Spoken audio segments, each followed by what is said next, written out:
So, the complete Hermetic ladder, as I described it in a previous video,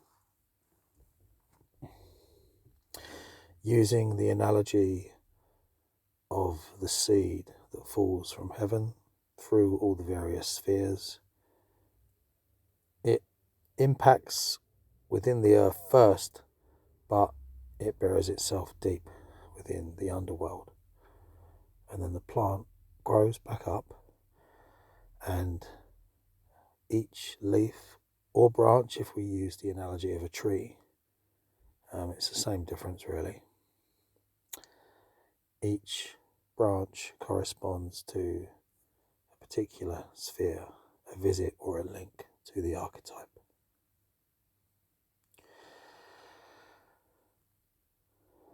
Now, why do I emphasize the idea of beginning in the underworld? Why would I take Pluto from the top and put it at the bottom? Well, as we know, technically it kind of ends with the modern astrology. If we assign the fixed stars, which would be Chokmah with Uranus, and then the Kether, the crown, with Neptune.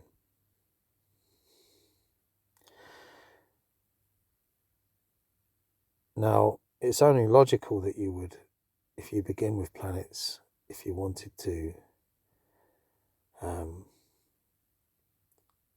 take into consideration the whole journey through all of the spheres, and you're using that Kabbalistic method, that you would also equate planets with each of the supernal triangle, not just stopping at Saturn.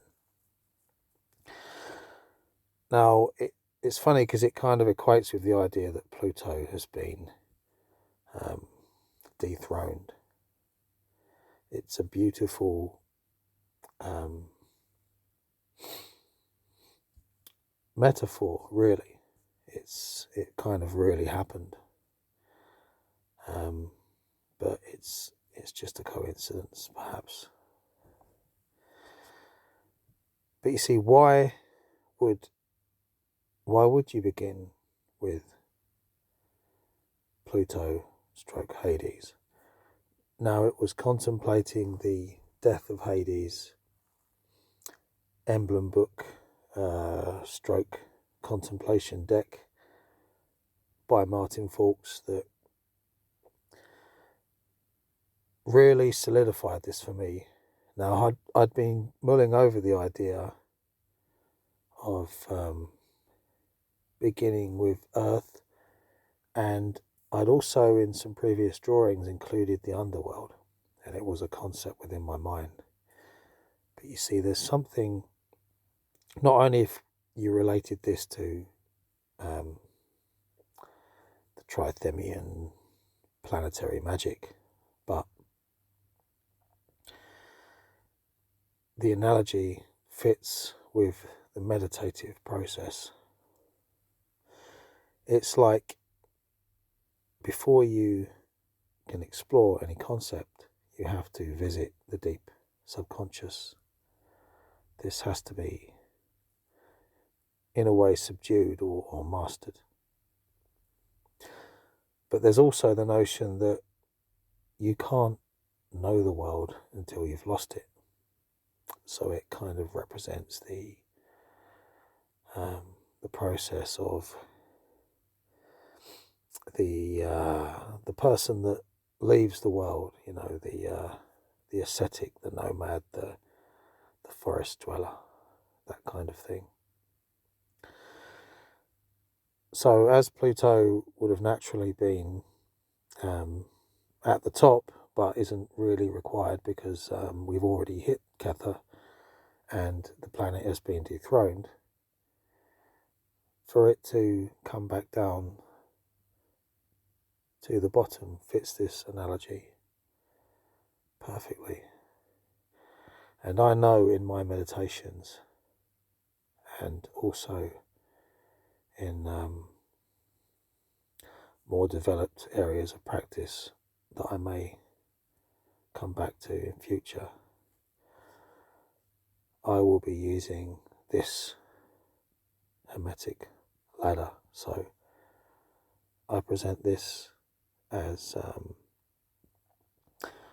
another tool, because we know the universe doesn't really, or well, not really. The universe isn't the correct term. Reality doesn't really look like this exactly, but we use a map, we use a framework, we use a mental tool, and this idea of